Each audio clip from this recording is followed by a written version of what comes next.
தமிழகத்தின் பாரம்பரிய உடையான வேட்டியை அணிந்து வந்ததற்கு அனுமதி மறுத்த செயலுக்கு கடும் கண்டனம் தெரிவித்ததுடன் இனி வருங்காலங்களில் மன்றங்கள் தமிழர் கலாச்சாரத்திற்கு எதிரான செயல்களில் ஈடுபடுமேயானால் அந்த மன்றங்களுக்கான அனுமதி ரத்து செய்யப்படும் என்று முதலமைச்சர் செல்வி ஜெயலலிதா சட்டப்பேரவையில் அறிவித்துள்ளதற்கு அனைத்து கட்சிகளும் வரவேற்று பாராட்டியுள்ளன. மொழி, இனம், பண்பாடு ஆகியவற்றை பாதுகாக்கும் ஒரே தலைவர் முதலமைச்சர் செல்வி ஜெயலலிதா ஒருவரே எனவும் புகழாரம் சூட்டியுள்ளன. ஒரு தடை வருகிறது என்றால் அதை உடைத்திருக்கிற ஆற்றல் பெற்ற புரட்சி தலைவி அம்மா அவர்கள் பண்பாட்டு காவலர் மட்டுமல்ல, தலை சிறந்த நிர்வாகி என்பதை இன்றைக்கு அவர்கள் நிரூபித்திருக்கிறார். உன்னுடைய சட்டத்திலேயே எங்கே இருக்கிறது காட்டு,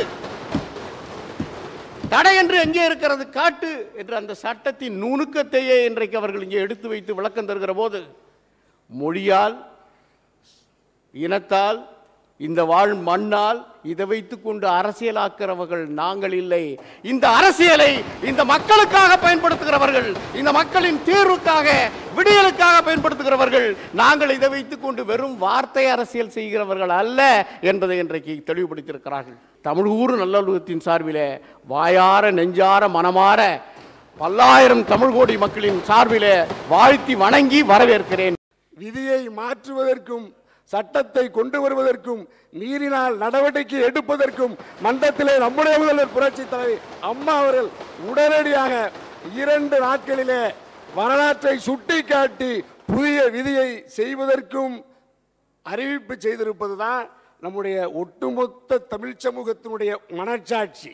இன்னும் சொல்ல போனால் இந்திய அரசியல் சாசனம் வழங்கி இருக்கிற அடிப்படை உரிமையை ஒவ்வொரு தனிமனிதனுக்கும் பெற்றுத் தருவதிலே ஒரு நவீன ஜனநாயக போராளியாக தமிழினத்தின் ஒரே தலைவி புரட்சி தலைவி அம்மா அவர்கள் என்பதுதான் இந்த அறிவிப்பிலே இன்று அவர்கள் தந்து மீண்டும் மீண்டும் தமிழ் சமூகத்தினுடைய நம்பிக்கையை, தமிழ் சமூகத்தினுடைய உணர்வுகளை உள்வாங்கிக் கொண்டு பிரதிபலிக்கிற ஒட்டுமொத்த தமிழ் சமூகமும் மீண்டும் நம்முடைய முதல்வர் புரட்சி தலைவி அம்மா அவர்களை தலைவணங்கி வாழ்த்தி நன்றி பாராட்டுகிறது.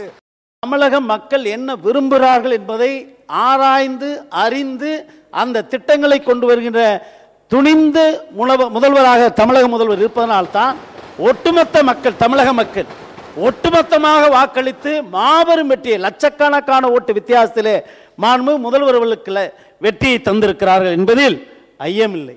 அந்த அடிப்படையில் இன்றைய தினம் தமிழக தமிழர்களுடைய நாகரிகத்தையும் பண்பாட்டையும் பாதுகாக்கின்ற வகையிலே இந்த சட்டமன்ற நிகழ்வுகளுக்குள்ளேயே சட்ட முன்வடி வரும் என்ற நிகழ்வை மாண்பு முதல்வர் அறிவித்திருப்பது உண்மையிலேயே பாராட்டக்குரியது. தமிழக மக்களுடைய பண்பாட்டை, கலாச்சாரத்தை பாதுகாக்கின்ற தமிழக முதல்வருக்கு எங்களது அகில இந்திய ஃபார்வர்ட் பிளாக் கட்சியின் சார்பில் மனமார்ந்த நன்றியை, பாராட்டையும் தெரிவித்துக் கொள்கிறது.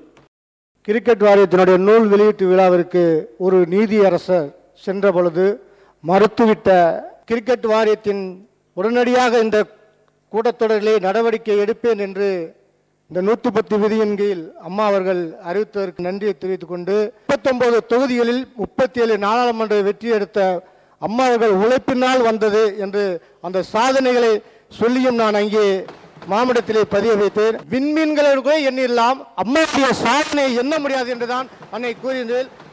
அதுபோன்று இன்றும் உடனடியாக இந்த சாதனையை நிறைவேற்றி கொடுத்த அம்மாவுக்கு மீண்டும் ஒருவன் நன்றியை கூறி அமர்கின்றேன். நன்றி, வணக்கம். தமிழர்களின் பாரம்பரிய ஆடையான வேட்டி அணிவதை தடை செய்த தமிழ்நாடு கிரிக்கெட் வாரியத்திற்கு, சங்கத்திற்கு தமிழக அரசின் சார்பாக எச்சரிக்கை தாக்கீடு அனுப்பப்படும் என்ற அறிவிப்பிற்கும், வேட்டி அணிவது தொடர்பாக இந்த சட்டமன்ற கூட்டத்தொடரிலேயே ஒரு சட்டம் கொண்டு வரப்படும் என்ற இந்த அறிவிப்பையும் மனிதநேய மக்கள் கட்சியின் சார்பாக வரவேற்கின்றேன். எங்கெங்கெல்லாம் தமிழர்களுடைய கலாச்சாரம், பண்பாடு, புகழ் பாதிக்கப்படுகிறதோ அவர்களுக்கெல்லாம் குரல் கொடுத்து உங்களுக்காக நான் இருக்கின்றேன் என்று தாயெல்லத்தோடு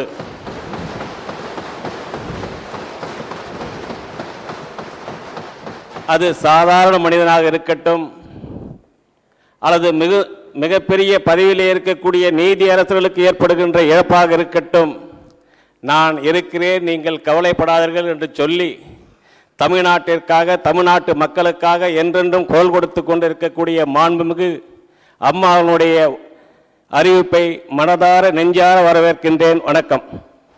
மாண்புமிகு முதலமைச்சர் அவர்கள் இன்னைக்கு விதி 110 கீழே கொடுத்த அறிவிப்பை காங்கிரஸ் சார்பில் மனமாத்த வரவேற்று அமர்கிறேன். நன்றி, வணக்கம். தமிழர்களுடைய கலாச்சாரத்தையும் பண்பாட்டையும் உரிமையையும் தொடர்ந்து நிலைநிறுத்தி வரக்கூடிய இந்த அறிவிப்பின் மூலமாக பாராட்டுவதோடு எதிர்காலத்தில் இந்த நடவடிக்கையை உறுதி செய்ய வேண்டும் என்பதற்கான முறையில் எடுத்திருக்கக்கூடிய நடவடிக்கைகளை இந்திய கம்யூனிஸ்ட் கட்சியின் சார்பாக பாராட்டி அமைகிறேன். எந்த உடை அணிய வேண்டும் என்ற உடை எதேச்சதிகாரம் சார்ந்த கொள்கை எந்த வடிவத்தில் வந்தாலும் கட்டாயமாக எதிர்க்கப்பட வேண்டும், கண்டிக்கப்பட வேண்டும், மாற்றப்பட வேண்டும் என்ற தமிழக அரசினுடைய மாண்புமிகு முதலமைச்சர் அவர்களுடைய இந்த அறிவிப்பை மார்க்சிஸ்ட் கம்யூனிஸ்ட் கட்சி ஏற்கிறோம். அதேபோன்று தமிழக அரசு கொண்டு வரக்கூடிய சட்டத்தையும் அமுல்படுத்தாத அம்மன்றங்களை மூடுவோம் என்று தெரிவித்திருக்கக்கூடிய இந்த அறிவிப்பையும் மார்க்சிஸ்ட் கம்யூனிஸ்ட் கட்சி வரவேற்று நன்றி கூறி அமர்கிறேன்.